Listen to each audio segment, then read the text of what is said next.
For homework tonight, I want you to pick a classic American novel to read over the next month. You can go to the school library where there is an innumerable amount of amazing books for you to check out.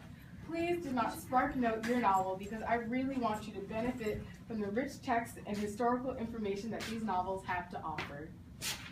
I have no idea what I want to check out. Want to go to the library with me after school and see if we can find any good books? Sure.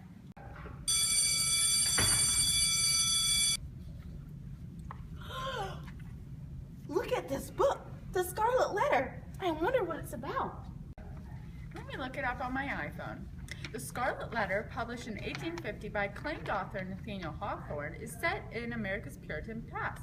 The Puritans were a strict Christian sect who arrived in America in the 1630s. The book was set in 1642 in Puritan New England and revolves around Hester Prynne, a woman who has been caught as an adulteress after she has a baby named Pearl. This is scandalous because her husband has been gone for 2 years, so she is forced to wear an A, standing for adulteress, on her chest. As if wearing an A wasn't bad enough for Hester, she had to face public scorn and contempt on a regular basis. Hester is viewed by society as one of the sinners, with whom nobody wants to be associated with. While Hester displays her public guilt and shame, Arthur Dimmesdale, her lover, and the town's favorite reverend, is eaten alive by his inner guilt to the point of death because he hasn't confessed to be the father of Pearl. Roger Chillingsworth, Hester's evil husband, who hides in the town with a secret identity, helps Dimmesdale's decaying process by exacting revenge on him for having a baby with his wife. He becomes Dimmesdale's physician and plans on letting Dimmesdale's guilt eat him alive. Chillingworth becomes so wrapped up in his immense torture that he ends up hurting himself the most.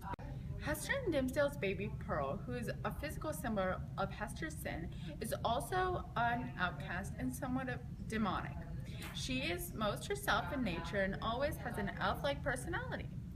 Themes that one can see throughout this book is how revenge can destroy lives, internal guilt can eat away at someone, and to truly be in God's favor, you need to be true to yourself. Wow, this book seems almost interesting. I wonder if anything unexpected happens at the end of the book to turn the story into something I like.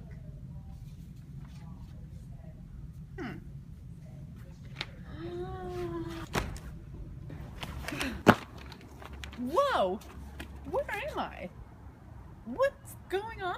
I don't think I'm in Potomac anymore. Excuse me, what is this celebration? What's going on? How would you not know? This is Election Day, of course, only the greatest of all Puritan holidays. This is when all the townspeople and even visiting sailors, natives, and dignitaries come together and celebrate. A large procession filled with reverends and bishops started the celebration. Oh, and of course the most beloved Reverend Dimmesdale gave his amazing sermon today at high noon. That man has a passion and religious fervor like no other, and we all worship him as a saint.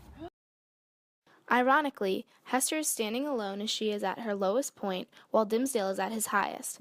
Just then, as the procession was heading back, Dimmesdale stops, hesitates, and is almost compelled by something to approach the scaffold where public shamings were held.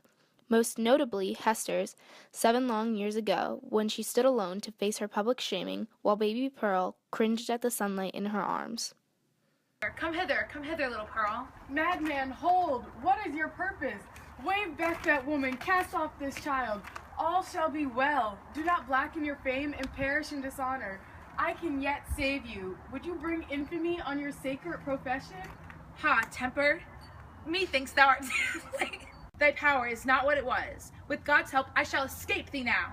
Hester Prynne, in the name of him so terrible and so merciful, who gives me grace at this last moment, to do what for my own heavy heart, sin, and miserable agony I withheld myself from doing 7 years ago. Come hither now, and twine thy strength about me. Thy strength, Hester, but let it be guided by the will which God had granted me.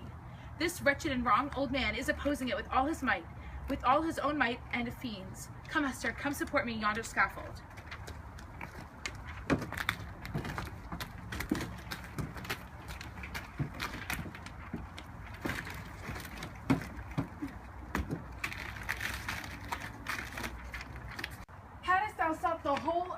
over, there was no place so secret, no high place nor lowly place, where thou couldst have escaped me, save on this very scaffold. Thanks be to him who had led me hither.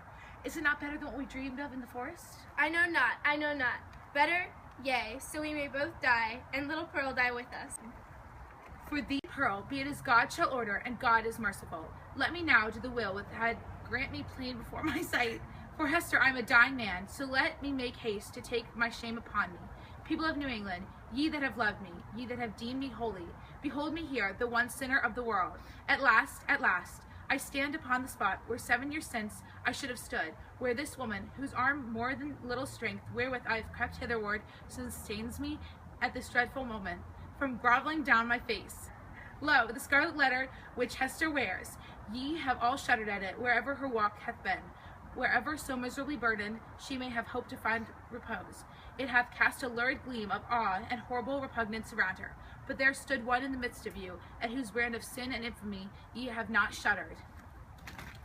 It was on him, God's eye beheld it. The angels were ever pointing at it. The devil knew it well, and fretted it continuously with the touch of his burning finger. But he hid it cunningly from men, and walked among you with the mind of a spirit, mournful because so pure of a sin in the world, and sad because he missed his heavenly kindred.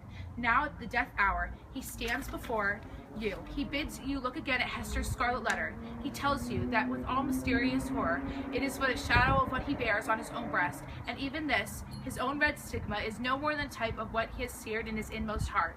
Stand any here that questions God's judgment on a sinner. Behold, the dreadful witness of it.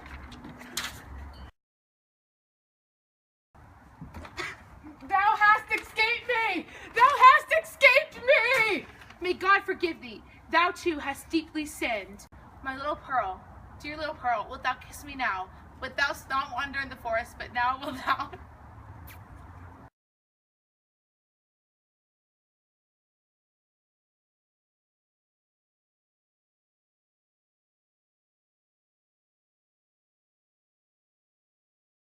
When Pearl kissed his lips, it was as if a spell was broken. Hester, She farewell. finally has an earthly father, and this breaks the spell of sin.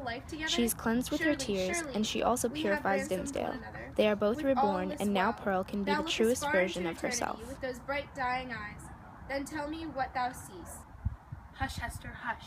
The law we broke, the sin here so awfully revealed. Let those alone be in thy thoughts. I fear, it may be, that when we forgot our God, when we violate our own reverence for each other's soul, it was henceforth vain to hope that we could ever meet, hereafter, an everlasting and pure reunion. God knows, and he is merciful. He hath proved his mercy, most of all in my afflictions, by giving me this burning torture to bear upon my breast, by sending yonder dark and terrible old man to keep the torture always red hot, by bringing me hither to die at this triumphant ignominy before the people. Had either of these agonies been waiting, I had been lost forever. Praise be in his name. His will is done. Farewell. I now feel that I have a better understanding of Puritan society through experiencing their culture and way of life, especially on the biggest holiday of the year. But Miss Osquith, why is this scene so important? Well, the scene is very important because Arthur Dimmesdale's revelation of his sin is a pivotal point in this novel.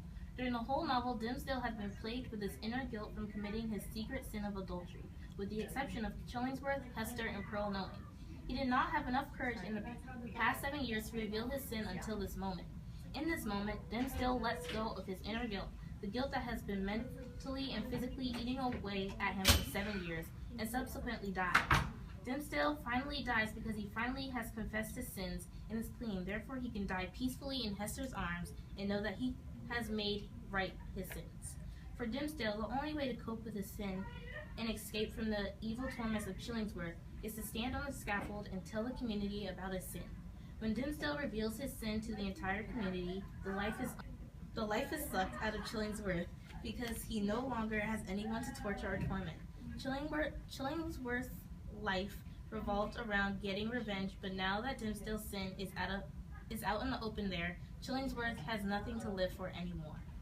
But I've heard that there are other scaffold scenes in the novel. Why is this one different? Good question. Well, in this scene, Hester, the third scaffold scene wraps up the novel and allows the reader to experience the true power of being honest and true from the beginning. The characters in the novel were not true to their real personalities, with the exception of Pearl, and this only caused them unhappiness. Therefore, one of the main messages of the novel is the importance of being true to yourself. Wow. So what do you think? That's amazing. I have to go read this book right now.